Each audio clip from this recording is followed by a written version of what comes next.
Alors beaucoup vont retenir que la victoire ce soir. Hein. Beaucoup de personnes vont retenir que la victoire, mais ne vont voir que la victoire. Ne vont pas retenir la piètre prestation, surtout en première mi-temps. Aucune qualité dans le jeu, mais non, nous on va retenir que la victoire. Mais mec, si tu joues comme ça contre Lille dimanche, tu vas à la catastrophe, au naufrage, au tsunami. Je te le dis. Certes, tu as gagné ce soir, mais il faut voir comment cette victoire s'est dessinée. Merci, monsieur l'arbitre. Alors certes, il y a pénalty, ça, il n'y a pas de débat. Mais où il y a carton rouge, frère? Déjà que contre Lyon, en première mi-temps, on s'est fait défoncer, humilier, marcher dessus. Et là, mec, c'est quoi cette composition d'équipe que tu me mets, frérot? Alors que tu ne respectes pas Lorient, que tu ne respectes pas la Ligue 1, c'est ton choix, libre à toi. Même si à un moment donné, t'étais quatrième du classement après la victoire de Lille et Marseille qui menait au score. Mais là, si tu joues comme ça à Lille dimanche, on va se faire humilier de tous les côtés. Lille est en pleine confiance. Si tu me ressors la même composition d'équipe, mais on va au désastre total. Et je vais vous dire honnêtement la vérité. J'ai l'impression qu'à chaque fois que Paris finit un match, je me dis dans ma tête, au niveau du jeu, on ne peut pas faire pire que ça lors du prochain match. Mais quand tu vois la première mi-temps de ce soir, je crois que sous l'ère QSI, j'ai jamais vu une première mi-temps aussi pourrie. Rien. Catastrophique. Mais la première mi-temps est nullissime. Alors je sais très bien qu'il y a beaucoup de personnes qui n'ont pas téléfoot. Essayez de re-regarder la première mi-temps. Ils n'ont rien montré. Et dans cette équipe ce soir, à part Rafinha, qui est indispensable dans cette équipe, qui a couru encore je ne sais pas de combien de kilomètres, il n'y a que lui qui proposait des choses avec Herrera, même si Gay allait un peu mieux. Gay quand même a charbonné ce soir, même si ça reste toujours limité, mais voilà, on voit que ça va mieux du côté de Gay, mais Rafinha ce soir. Herrera déjà en première mi-temps ça a été le meilleur, faut dire la vérité, mais Rafinha, à chaque fois qu'il joue, le mec il est indispensable. Tu dois le mettre avec Marco Verratti au milieu de terrain. Je pense que le milieu de terrain Herrera, Rafinha, Verratti peut être très performant. Même si je pense que Paredes à son gros niveau peut aussi apporter au milieu de terrain. Mais vraiment ce soir Rafinha, masterclass. Aussi masterclass pour Sergio Rico qui a été décisif à plusieurs reprises. Non seulement ce double arrêt exceptionnel, donc voilà, tu as deux bons gardiens, ça c'est déjà bien. Mais tu peux pas jouer comme ça pour le reste de la saison. Tu peux pas continuer comme ça. Parce que je vais pas dire que le match a été truqué. Je vais pas dire que la LFP a appelé l'arbitre dans le camion de la vidéo en disant « Ouh là là, Marseille est en train de gagner, Paris est quatrième, Lille s'envole au classement, fais ce que tu veux mais il faut que Paris gagne. » Je vais pas penser ça, mais c'est quand même chelou que Paris s'en sort toujours avec un penalty. Bon, on est content de la victoire. Voilà. On va pas dire le contraire. Même si on voudrait que ce coach se casse, et ça pourrait arriver dimanche. Mais là, honnêtement, avec cette prestation de ce soir, ça commence à faire beaucoup quand même. Chaque semaine, on pense que l'on peut pas faire pire, mais on fait pire. C'est pas possible. Première mi-temps, pathétique. Nullissime des Parisiens. Il faut le dire. Il faut se regarder entre quatre yeux. On va me dire, ouais mais Sacha, t'es trop négatif, t'es jamais positif. Si, mais je peux pas dire plus qu'il y a comme positif. Oui, Rafinha a été bon, Herrera a été bon, Rico a été bon, mais ça s'arrête là. Quand tu vois que le mec te met Danilo Pereira en défense centrale, le mec se blesse au bout de 20 minutes de jeu, encore un blessé. Quand tu vois qu'il te met Kurzawa, défenseur central. Quand tu vois qu'il continue avec Bakker, alors que t'as Pembele, bon il est rentré Pembele, mais voilà. Ce 3-5-2 a atteint ses limites. Ce 3-5-2 ne marche pas. Ce soir, c'est l'arbitre qui t'a rendu le match facile avec ce carton rouge. Oh, le Mbappé, je suis désolé, il ne sert à rien. Même le penalty, il l'a marqué de justesse, mec. C'est quoi cette teinture bleue, frère? On aurait cru un oiseau, frérot. C'est quoi cette... Ah, pour aller chez le coiffeur, là, t'es motivé. Là, tu cours, frérot. Mais il propose rien, le gars. Je suis désolé, à un moment donné, il faut dire les choses. Et après cette première mi-temps totalement catastrophique, avec une bouille, mais c'était pas une purge, c'était une bouillie de football. C'était même pas du foot, frère, ce soir. C'était un match de récréation. Je suis sûr que tu vas voir des petits CM1 en école primaire, tu te régales plus à la récréation.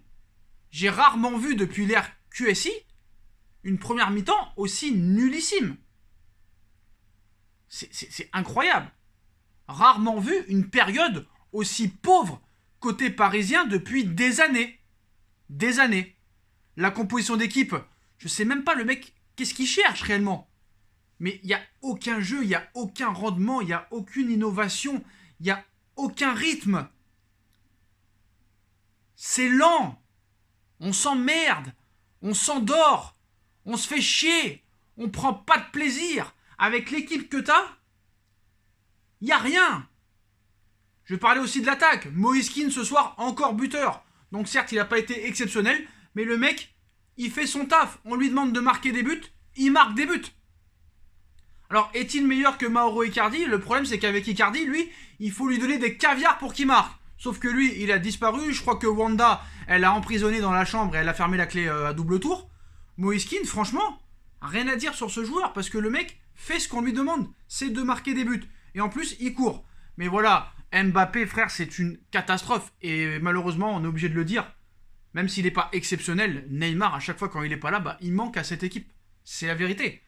Même s'il peut faire beaucoup mieux Neymar quand il est sur le terrain, mais il manque à cette équipe parce qu'il peut changer le rythme à tout moment.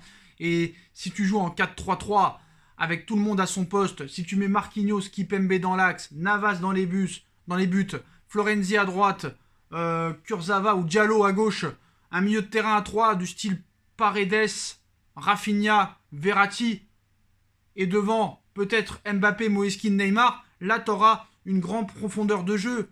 Tu pourras très bien évoluer. Mais là, tu peux pas évoluer comme ça avec ce 3-5-2, ça n'a aucun sens. Il n'y a rien qui peut être proposé. Tu n'as pas les joueurs pour jouer comme ça. Arrête de t'entêter.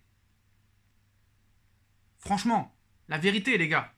Comment tu peux espérer gagner à Lille? Alors j'espère que Kipembe et Marquinhos feront leur retour, je l'espère. Il peut se passer plusieurs choses. Soit dimanche, tu prends une bouillie, tu prends une raclée totale à Lille. Comme il y a 2 ans quand on a pris 5-1, je me rappelle. Et là, enfin ils vont se décider à virer cette incompétence nulle de coach. Il n'y a pas d'autre mot. Le mec, 600 000 € par mois, on n'a pas besoin de toi pour mettre ce genre de composition d'équipe, mec. Parce que ce soir, ta victoire, c'est grâce à l'arbitre qui t'a fait cadeau du match. Ce soir, s'il y a un match nul, tu te retrouves 4e du classement, mec. Marseille a 2 matchs de retard sur toi. C'est plus possible, mec. Avec l'équipe qu'on a, mais on devrait se régaler à chaque match. Un minimum au moins. 75% du temps de la saison, on devrait se régaler. Même avec Emery, la 2e saison, on s'est régalé en Ligue 1. Même si en Ligue des Champions, on s'est vautré totalement. Mais au moins, on prenait du plaisir. Là, on prend pas de plaisir. C'est pour ça que pour moi, l'homme du match ce soir, c'est Rafinha avec Herrera, qui ont été les 2 seuls à proposer quelque chose.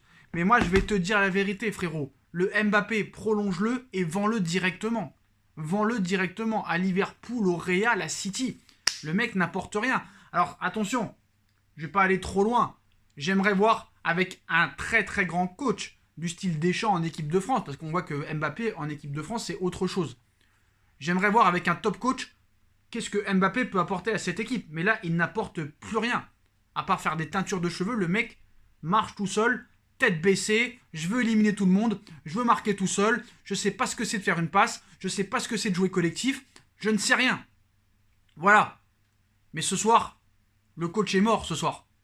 Et il n'y a plus de coach dans cette équipe depuis très longtemps maintenant. Et cette équipe va devoir se débrouiller tout seul dimanche pour pouvoir espérer quelque chose. Parce que dimanche, il ne changera pas son système. Il restera en 3-5-2 avec Bakker, qui n'est pour moi pas un joueur professionnel. Il va continuer il va mettre... je sais pas si Danilo est blessé. Il va nous faire quoi? Il va nous mettre Kurzawa dans l'axe avec Kipembe et Marquinhos. Ça risque d'être une bouillie totale. Parce que déjà, Kurzawa à gauche, qui est son poste initial, ça marche pas. Alors en défense centrale, je te raconte pas. Et si tu mets pas Rafinha dimanche, alors là, frère, tu coules complet. Tu coules complet. Et c'est ça qu'il a voulu faire. Mettre l'équipe B ce soir, en sous-estimant Lorient. T'as eu un coup de pouce de l'arbitre. T'as eu un coup de pouce de la LFP. Voilà, on a besoin de ça. Notre équipe, le Paris Saint-Germain, a besoin d'un coup de pouce de l'arbitre maintenant pour gagner des matchs. c'est quand même incroyable. Parce qu'en première mi-temps, tellement qu'on a été nul, Lorient aurait pu en marquer un ou deux. Même en deuxième mi-temps. Rico te fait un ou deux arrêts. Même à 2-0, t'étais pas à l'abri, frère. C'est ça qui est quand même incroyable. Mais voilà, j'ai plus rien à dire. Je pense que dimanche, on va à la catastrophe. Après, c'est vrai que j'avais dit la même chose contre Manchester United, mais Paris s'en est sorti. Est-ce que c'est une équipe qui aime être dos au mur? Parce qu'il faut dire la vérité, là, tout le monde pense qu'on va perdre à Lille. Même moi le premier.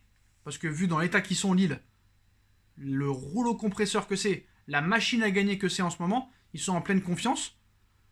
Et dans ce 3-5-2, je sais pas comment tu peux rivaliser avec l'équipe de Lille actuellement. Voilà les postos. Donc fin du débrief, victoire très médiocre du Paris Saint-Germain ce soir avec un très gros coup de pouce de l'arbitre. Mais top pour moi, Rafinha, Herrera, Moiskin quand même, voilà, avec Sergio Rico. Et les flops, tout le reste, et bien sûr le coach qui restera un flop total. Et bon, faut se dire quand même que ça peut être fini dimanche. Mais ça sera fini quoi qu'il arrive dans 5 mois ou 6 mois maximum. Mais voilà. J'ai vraiment peur pour dimanche. Je me chie dessus, les gars, pour dimanche. Je me chie littéralement dessus.